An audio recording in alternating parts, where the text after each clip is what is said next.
Assalamualaikum warahmatullahi wabarakatuh.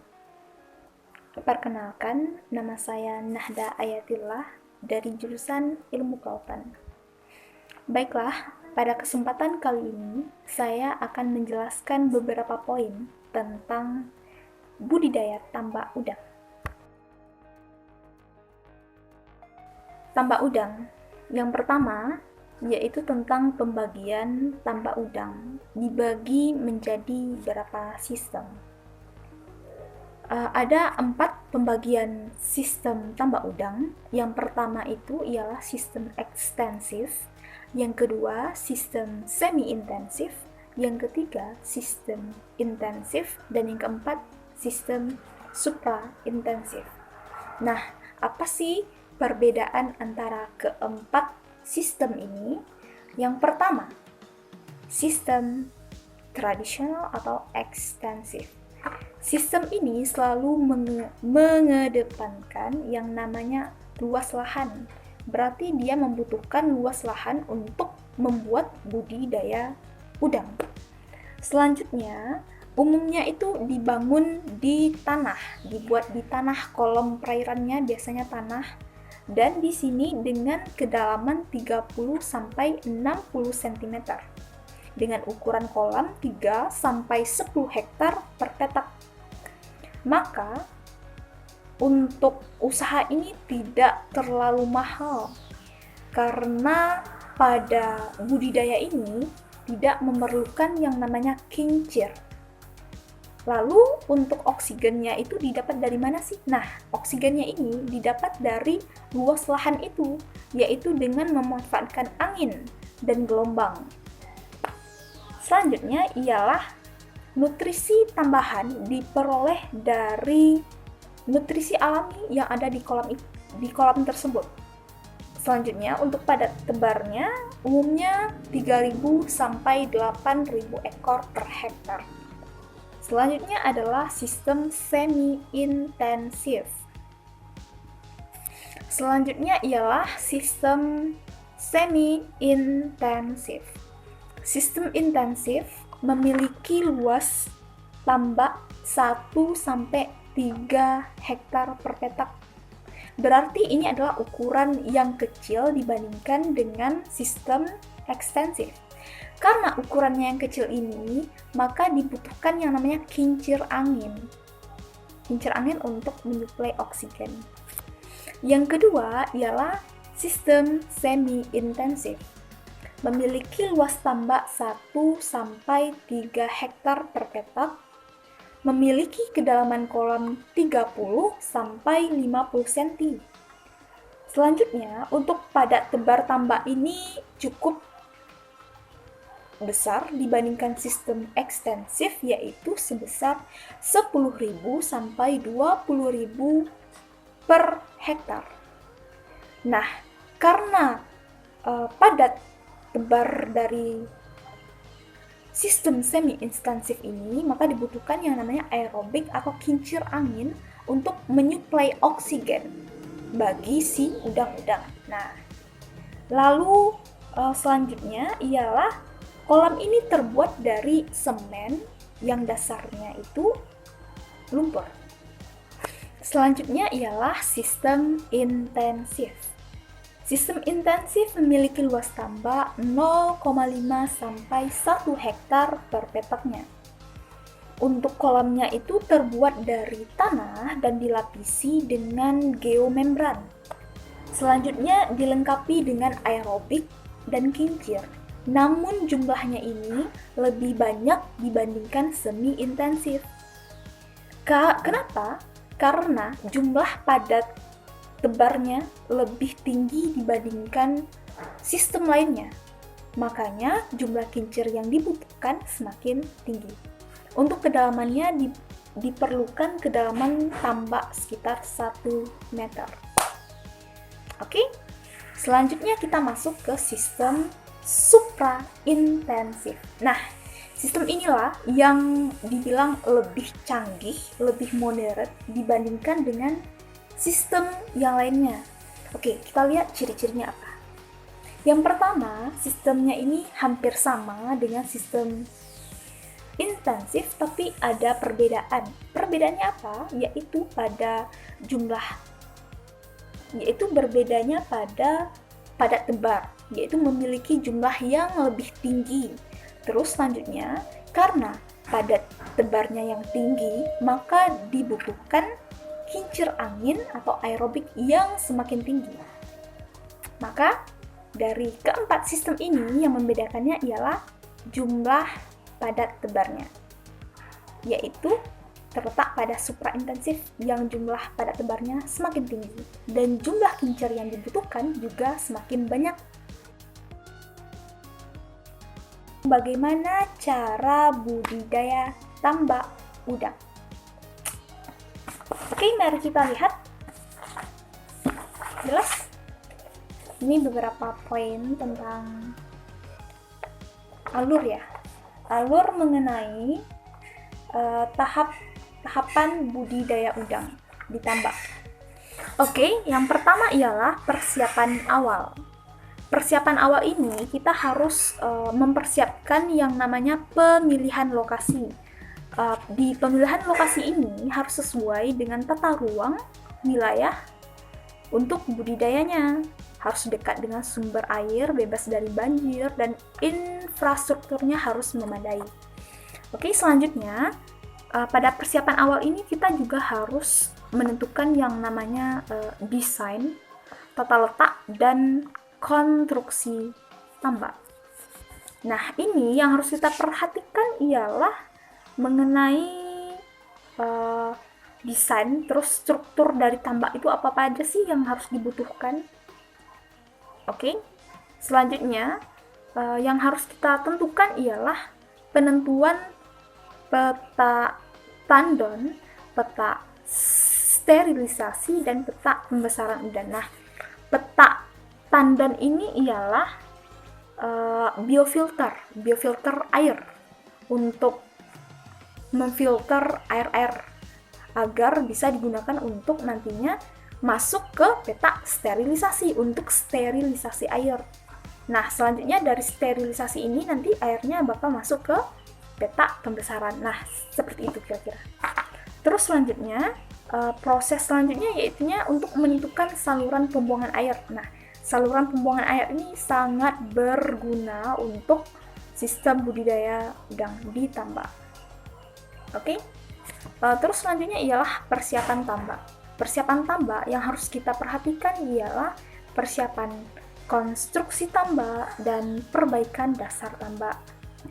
Nah, yang harus kita perhatikan di sini ialah bahwa persiapan tambak harus memerhatikan beberapa diantaranya ialah pematang utama, yaitu pembatas dari tambak-tambak lainnya. Terus ada lagi pengedapan dan peninggian pemantang antara tambak pembesaran udang. Terus ada lagi yang namanya nanti dibutuhkan pagar biosecurity. Nah, pagar ini itu berfungsi untuk melindungi kawasan tambak udang agar tidak dimasuki oleh hewan-hewan lain seperti contohnya berupa krustasea atau udang liar. Nah, itu fungsinya agar tidak dimasuki oleh penyakit. Selanjutnya kita masuk ke persiapan air. Nah, di persiapan air ini kita harus memerhatikan yang pertama, persiapan air peta pengendapan. Nah, di sini persiapan airnya di peta tandon atau biofilter dilakukan saat pasang, yaitu pada saat pasang air laut kita akan menyedotnya untuk masuk ke tandon. Selanjutnya ialah peta sterilisasi. Nah, peta ini tuh yang berfungsi untuk memberantas hama-hama penyakit supaya bisa masuk nantinya ke peta pembesaran udang. Selanjutnya ya masuk ke lagi persiapan air peta pembesaran udang. Nah, di sini ialah pengisian air tinggi dengan minimal 80 cm. Kita masuk kepada pemilihan pengolahan dan penebaran benih. Nah, di sini kita harus memilih benih sesuai dengan standarnya. Berarti ini tuh harus sehat untuk dilakukannya nanti pembudidayaan. Setelah itu kita harus melakukan penebaran benih. Penebaran benih ini dilakukan dengan adaptasi suhu untuk penebaran benih dilakukan dengan adaptasi lingkungan pada benih ini.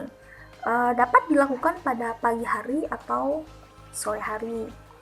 Nah, setelah dilakukannya penebaran benih, nah kita masuk lagi kepada pengelolaan air. Pengelolaan air. Nah, di pengelolaan air ini hal-hal yang harus kita perhatikan, yang pertama pertumbuhan plankton, pertumbuhan bakteri probiotik, pembiakan bakteri probiotik, dan pengamatan kualitas air. Nah, oke, kayaknya kita harus bahas tentang pengamatan kualitas air. Apa-apa saja parameter yang harus diukur. Oke, kita lihat ya, apa aja parameter yang harus diukur. Oke, pada parameter perairan ini yang harus kita perhatikan diantaranya suhu. Suhu itu berkisar 28 sampai 32 derajat Celcius untuk budidaya udang. Terus dengan pH 7,5 sampai 8. Terus untuk oksigen terlarut minimalnya 4 ppm. Terus ada lagi kecerahannya. Terus kita harus melihat rutin bagaimana sih kualitas perairan pada tambak udang ini. Selanjutnya ialah pengolahan pakan. Pada pengelolaan pakan ini diberikan pakan pelet yang dilakukan dari penebaran benih sesuai dengan dosisnya. Terus kontrol pertumbuhan dari si udang ini dilakukan pengambilan sampel setiap 7 sampai 10 hari sekali. Oke, selanjutnya setelah melakukan pengolahan pakan, kita masuk kepada alur yang terakhir, yaitu panen. Nah, pada panen ini kita harus menghindari yang namanya molting pada si udang, pergantian kulit. Lalu bagaimana caranya agar si udang ini tidak molting, tidak berganti kulit? Nah, dengan cara meningkatkan pH, dengan cara menambahkan kapur. Selanjutnya, number 3. Jenis-jenis udang yang ada di Kepulauan Riau. Yang pertama ialah udang windu dengan nama ilmiah Penaeus monodon. Yang kedua, udang putih Penaeus merguensis. Yang ketiga, udang pama Penaeus semisulcatus. Yang keempat, udang raja dengan nama ilmiah Penaeus latisulcatus. Selanjutnya nomor 5 ada udang jago Alpeus saxidomus.